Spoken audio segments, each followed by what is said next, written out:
The Netherlands, a land of canals, tulip fields, and windmills. A fairy tale, but can you live it on a budget?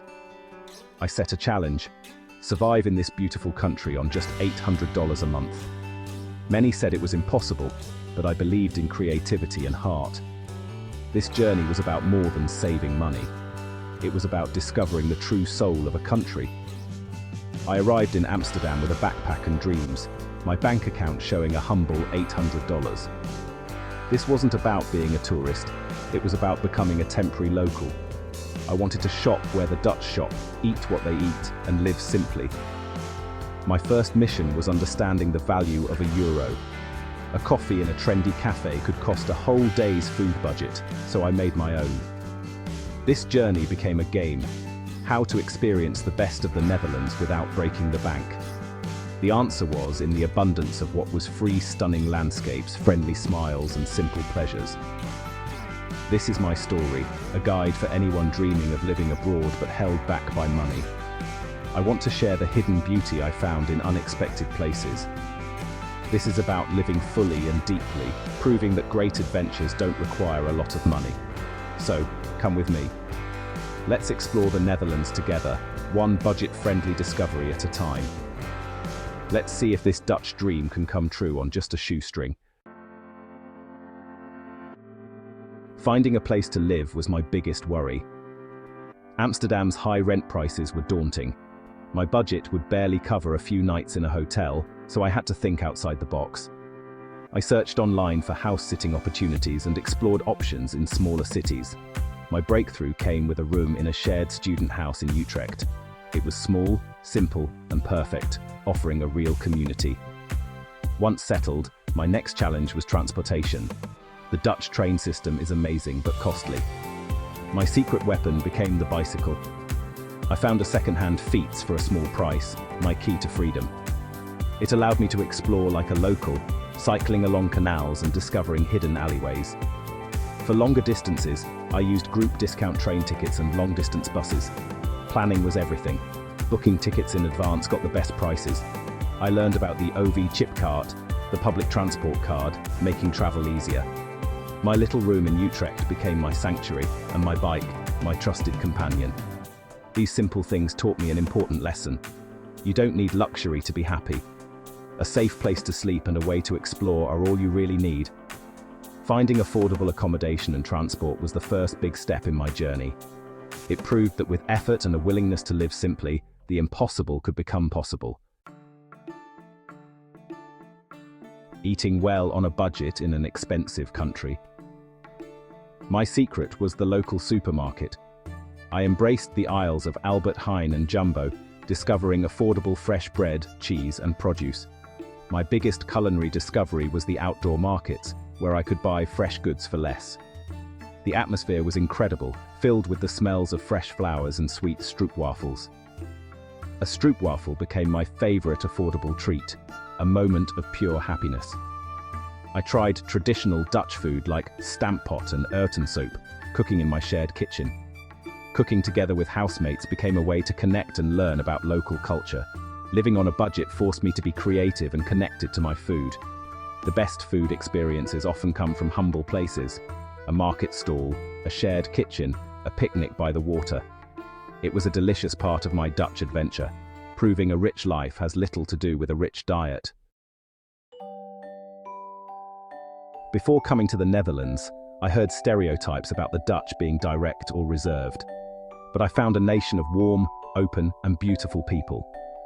From day one, I was met with kindness, like a woman who walked with me to ensure I found my way. My social life blossomed unexpectedly, with housemates becoming my first friends. They invited me to borrels, informal gatherings with drinks and snacks. The Dutch directness, initially daunting, became one of my favorite things. People say what they mean, with no hidden games, and this honesty was refreshing. A market conversation with an artist who admired my budget challenge was a highlight. These real, honest connections were more valuable than any expensive souvenir. I was invited to family dinners, bike rides, and a Sinterklaas celebration. The people of the Netherlands became the heart of my journey. They turned a simple budget trip into a rich and meaningful human experience. Their kindness, honesty, and open-mindedness changed my perception. Living in a new country comes with surprises, and the Netherlands was full of them. The weather was unpredictable, but the Dutch resilience inspired me to embrace the moment. The Dutch attitude towards planning was another surprise. Everything is scheduled. At first, it felt rigid, but I came to appreciate the presence and focus it brought. The most beautiful surprise was gezelligheid, a feeling of coziness and togetherness. It's found in candlelit cafes, shared meals, and the warm glow of house windows. This openness felt like a symbol of their trusting nature. Not every surprise was pleasant. The cost of small things could be frustrating. The sheer number of bicycles was overwhelming, but I learned the rules quickly. These challenges were part of the adventure, making me more adaptable. The Netherlands constantly revealed new layers of its character. The shocks and surprises, both good and bad, made my experience real and unforgettable. The moody skies made moments of sunshine feel even more special.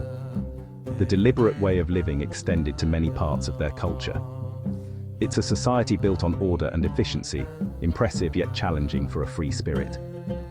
The small challenges were learning experiences that made me more aware. The Netherlands kept me on my toes, revealing new layers of its character every day.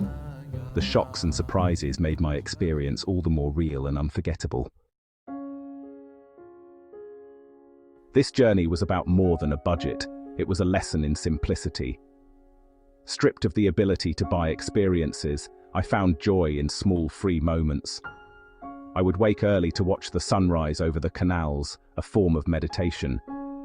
Walking with no destination, I discovered hidden courtyards and quirky houseboats. These explorations cost nothing yet filled me with wonder and peace.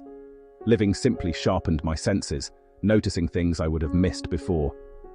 I found pleasure in sitting on a bench, watching the world go by. My pace slowed down, my mind clearer, with more time to think and reflect. Moments of loneliness taught me resilience and comfort with my own company. Happiness is cultivated from within, by appreciating the present moment. This experience reconnected me with my dreams, reminding me why I travel. A rich life is not about money. It's about rich experiences and meaningful connections. As my month in the Netherlands ended, I reflected on my journey. I had not only survived on $800, I had lived richly. I proved travel doesn't have to be expensive to be meaningful. The world is full of beauty and kindness, waiting to be discovered. This journey was about sharing a message of possibility. Your dream of travel is valid and achievable. You don't need to save for years. Just take the first step. Start small, choose a place that calls to your heart, and live simply. The rewards are far greater than any material comfort.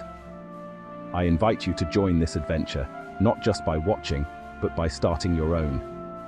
The destination doesn't matter as much as the intention. Go with an open heart and embrace the unexpected. My time in the Netherlands is over, but the journey continues. Don't let fear or money stop you from living your dreams. The adventure is waiting. Are you ready to answer the call?